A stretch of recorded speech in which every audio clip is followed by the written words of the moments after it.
All right, my friends. So more often than not, Spirit Chronicles is operating, in my personal opinion, being a stan and a huge fan of a product that isn't really great. Spirit Chronicles for me is usually operating just on another level. I will tell you guys up front, episode 5 was probably the least interesting episode of this season.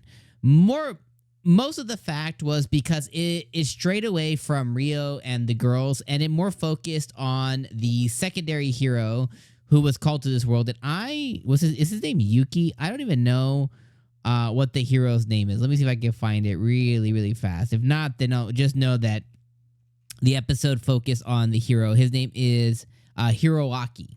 So his name is Hiroaki Sakura, okay?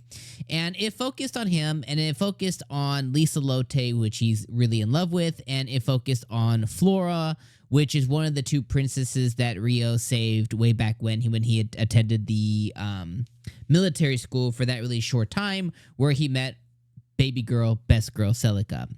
Now, with all that being said, not a whole lot really happened. The only thing that really occurred was Hiroaki, the hero, made a game time decision to go with 𝐿𝐶𝐿𝐴 and escort her and Flora as they go to some other kingdom or something like that.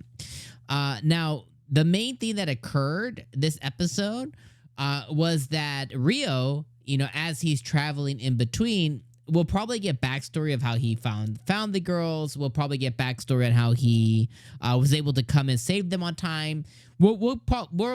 I'm almost guaranteeing next episode we're going to get that backstory about what exactly happened and how it happened.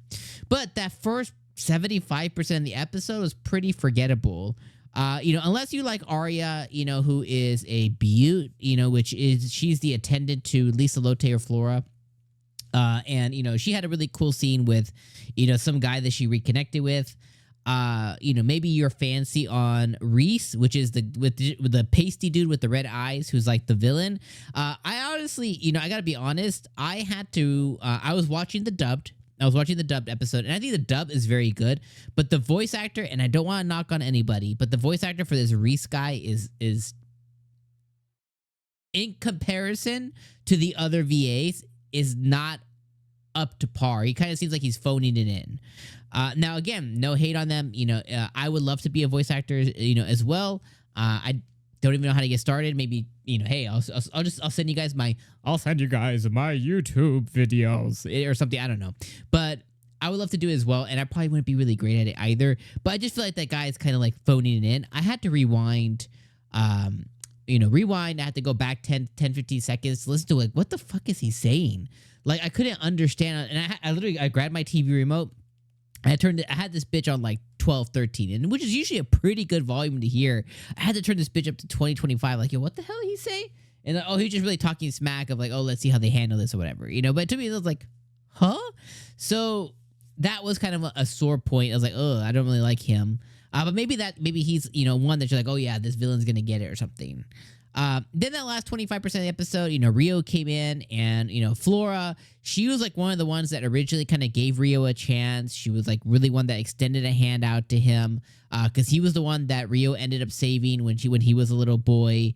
And she has really big ties to Rio. And I like how Rio, immediately saw her as like, oh, my baby girl Flora's here, so he's going to re-spark all of that once again with Flora.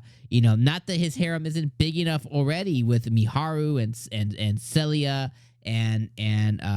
and Latifah and all the Beast Girls and Aisha,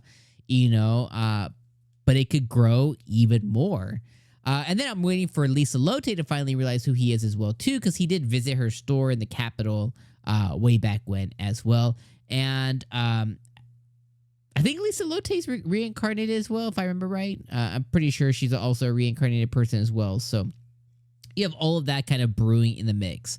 But overall, I was a little bored this episode in comparison to the last 4 episodes. So this was definitely just one that was like, it's fine. It's a quick and dirty 5 or 6 out of 10.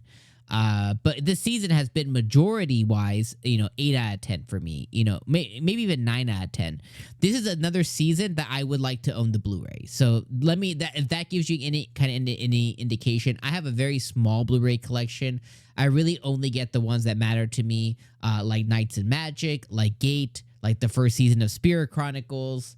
There's a few different ones that I own, but I have very small. I have all the SAOs. I have very small, including 𝐒𝐚𝐧𝐬𝐭, very small collection of Blu-rays. But this is one that I would add, whether they do a season 1 and 2 repack or they just do season 2 alone. I'll either import this or I'll get the from China. Or I'll get the season. But if that tells you any indication how much I'm enjoying it, which is really high enjoyment, I just think this one was the least interesting of the 5 episodes we've gotten so far. All right, I'll leave you guys in those thoughts. Let me know your guys' thoughts in the comments down below. Let me know your favorite part. Next week is called the Linchpin of Memories, which we know is going to be tied to Flora, which I'm really excited for. And I'll see you then for that. Peace.